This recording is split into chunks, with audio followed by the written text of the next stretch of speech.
Hi, and welcome to Truth for JWs, Truth for Jehovah's Witnesses.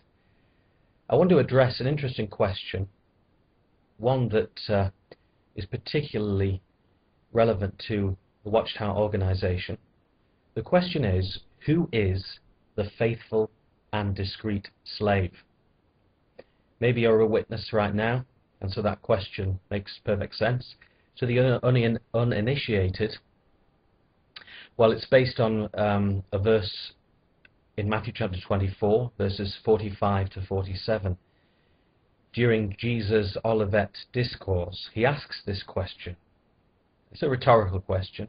Who is the faithful and discreet slave? Some translations put it, who is the faithful and wise servant? I've got my New World Translation Reference Bible here, so I'll just turn to it now and read it to you. Verses 45 to 47. Who really is the faithful and discreet slave, whom his master appointed over his domestics to give them their food at the proper time?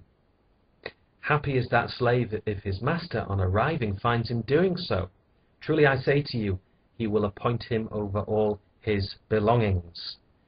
Now, I honestly believe this is possibly one of the most important critical doctrines of the Watchtower Society. And in fact, it's so foundational that once you kind of knock this apart, you'll pretty much bring down a lot of the other doctrinal views with it.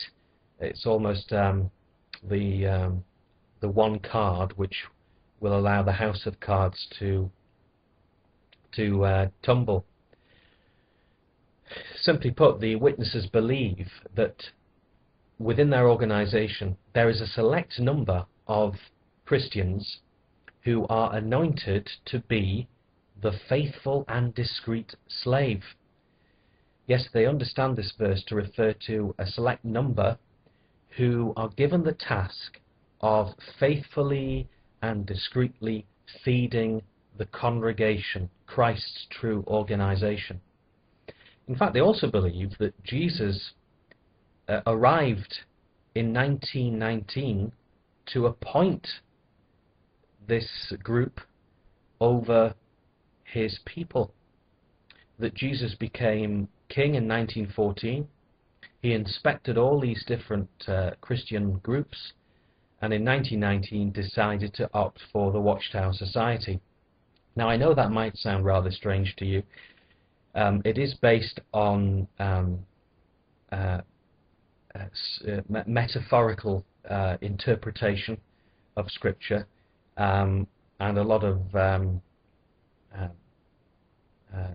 gymnastics throughout the word.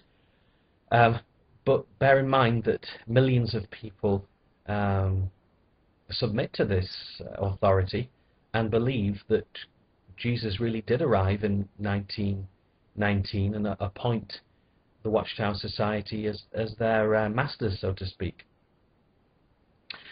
Well, how can we undo that? Is there a flaw in their argument? Well, a lot of the anti-witness sites and YouTube commentators quite rightly will look at the doctrinal record of witnesses prior to this so-called appointment in 1919, and they'll expose all the sorts of crazy, lunatic doctrines that the witnesses held back then, and they'll argue from that, well, would Jesus appoint an organization like that over the congregation? Personally, having looked at all of that evidence, I always still had a nagging doubt. Well, maybe God wasn't looking at that record. Maybe he was looking at their motive, that they love truth and that was enough for him to go ahead and appoint them, even if they had a lot wrong. That's how a witness mind works. It tries to reconcile the problems because the witness doctrine is so embedded in your brain, it's difficult to critically analyze. But what got me rethinking this is the verse itself, and it was particularly a discovery I made in the New World Translation Reference Bible. And I suggest that you might use this if ever you meet with witnesses, or if you're a witness now, please look at this, because I think you'll find it of interest. So it's in verse 46 of chapter 24. I'll just read it to you. It says, "Happy is that slave if his master on arriving finds him doing so." Now remember, witnesses believe Jesus arrived in 1919 to make this appointment. Well, here's the problem. Next to the word arriving in the New World Translation Reference Bible Edition is an asterisk, and that asterisk takes you to a footnote which is critical in understanding, in exegeting this particular verse. The footnote says, literally, having come. Greek, elthon. Literally having come, Greek, elthon. What's significant about that? Well, the expression the Watchtower renders as arriving, or the word they translate as arriving, literally, in the literal Greek, it actually should be rendered, or could be rendered, having come. Now, that gives a different slant on the timing of Jesus' arrival, on Jesus having come. Because if you look at the context of these verses, when Jesus is talking about his coming, he's talking about his future coming, or his future arrival as judge of the world, as king of the kingdom, when he will separate sheep from goats, when he will judge the household of God. It's not back in 1919, but it's future, when Jesus arrives at, I suppose in the witness mind, Armageddon. Just to prove that, let's look at the immediate context of these verses. Looking at verse 42, Jesus says, "On this account you too prove yourselves ready, because at an hour you do not think to be it. The Son of Man is coming." Witnesses will agree that refers to Jesus' future coming, nothing to do with 1919. What about the verse before, verse 43? "Know one thing, that if the householder had known in what watch the thief was coming, he would have kept awake and not allowed his house to be broken into." Again, Jesus is talking about his future coming. Go the verse even before that, verse 42. "Keep on the watch, therefore, because you do not know on what day your Lord is coming."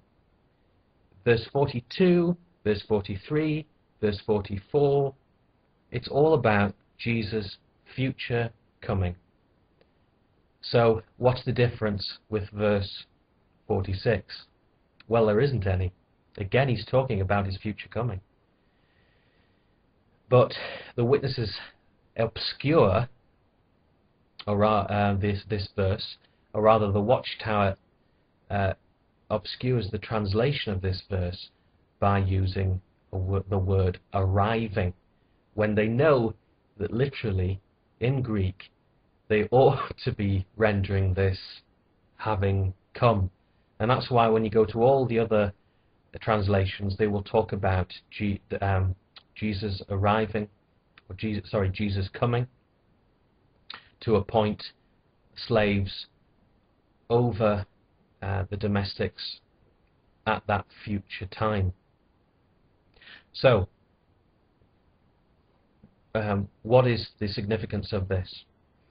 Well, the significance is that the authority structure of witnesses is derived from these verses, and that whenever there's a problem of interpretation, whenever they're seeking answers to questions about doctrine, they will always say, well, that rests with the faithful and discreet slave. But as we've seen, the faithful and discreet slave don't actually exist until they're appointed or found to be faithful and discreet. When? At the end of the age, at the end of the system of things, when Jesus comes in power and glory. This is massively significant, because what it does is it helps witnesses to see that their doctrinal foundation is in fact a house of cards. Kick away this particular one and all the others fall with it. So I hope that's been of interest to you. It's been of help in determining just when the faithful slave is appointed. And meantime, I'm always interested in any questions that people may have about the witness community. I used to be heavily involved. I even worked at their headquarters in London for 6 years. So I have some experience there, and if you have any queries, feel free to drop me a line. If you're a witness and you have any doubts and you want some advice, then I'm more than willing to offer it for what it's worth. Thanks for watching, and bye for now.